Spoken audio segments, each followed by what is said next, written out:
നിങ്ങൾക്കറിയാമോ, മുഴുവൻ ബൈബിളിന്റെയും ആദ്യ വാചകം തന്നെ പ്രപഞ്ചത്തിന്റെ ഏറ്റവും വലിയ സത്യം നമ്മോട് പറയുന്നു. ആദിയിൽ ദൈവം ആകാശവും ഭൂമിയും സൃഷ്ടിച്ചു. ഒന്നുമില്ലാതെ ഇരുന്നപ്പോഴും ദൈവം അവിടെ ഉണ്ടായിരുന്നു. ഉൽപ്പത്തി 1-ാം അധ്യായം അത്ഭുതകരമായ 7 ദിവസത്തെ സൃഷ്ടിയാത്ര നമുക്ക് കാണിച്ചു തരുന്നു. ദിവസം 1, ദൈവം പറഞ്ഞു വെളിച്ചമുണ്ടാകട്ടെ, വെളിച്ചം ഉണ്ടായി. സൃഷ്ടിയുടെ അടിസ്ഥാനം ദൈവവചനമാണ്.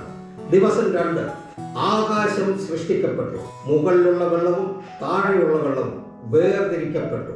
ദൈവം ക്രമം സ്ഥാപിച്ചു. ദിവസം 3, വരണ്ട ഭൂമി പ്രത്യക്ഷപ്പെട്ടു. പിന്നെ സസ്യങ്ങളും ഫലവൃക്ഷാദികളും അവയുടെ തരമനുസരിച്ച് വളർന്നു. ദൈവമാണ് ജീവന്റെ ഉറവിടം. ദിവസം 4, സൂര്യൻ, ചന്ദ്രൻ, നക്ഷത്രങ്ങൾ എന്നിവ സൃഷ്ടിക്കപ്പെട്ടു. രാവും പകലും, ഋതുക്കൾ, സമയങ്ങൾ എന്നിവ നിർണയിക്കപ്പെട്ടു.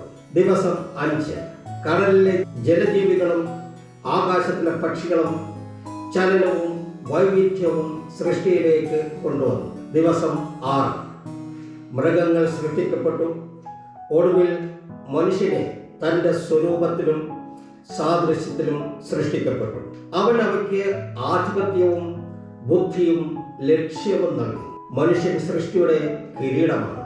7-ാം ദിവസം ദൈവം വിശ്രമിച്ചു. ആ ദിവസത്തെ അനുഗ്രഹിച്ചു, അതിനെ വിശുദ്ധീകരിച്ചു. ഉൽപ്പത്തി 1 നമ്മെ 3 കാര്യങ്ങൾ പഠിപ്പിക്കുന്നു. 1, എല്ലാറ്റിൻ്റെയും ആരംഭം ദൈവമാണ്. നമ്മുടെ ജീവിതം ഒരു ആകസ്മികതയുടെ ഫലമല്ല, മറിച്ച് ദൈവത്തിൻ്റെ പദ്ധതിയുടെ ഫലമാണ്. 2, ദൈവവചനത്തിന് ഇന്നും സൃഷ്ടിപരമായ ശക്തിയുണ്ട്. ഇരുട്ടിൽ പോലും വെളിച്ചം ഉണ്ടാകട്ടെ എന്ന് പറയുന്ന ദൈവത്തിന് നമ്മുടെ ജീവിതത്തിലേക്ക് വെളിച്ചം കൊണ്ടുവരാൻ കഴിയും. നാം ദൈവത്തിൻ്റെ സ്വരൂപത്തിലാണ് സൃഷ്ടിക്കപ്പെട്ടിരിക്കുന്നത്. അതിനാൽ നമ്മുടെ മൂല്യവും സത്യവും ലക്ഷ്യവും ദൈവത്തിൽ നിന്നാണ് വരുന്നത്.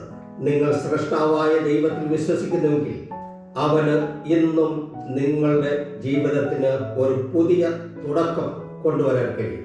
ഉൽപ്പത്തി 1 നമ്മെ ഓർമ്മിപ്പിക്കുന്നു, ദൈവം സംസാരിച്ചു, അങ്ങനെ സംഭവിച്ചു. നന്ദി, നമസ്കാരം.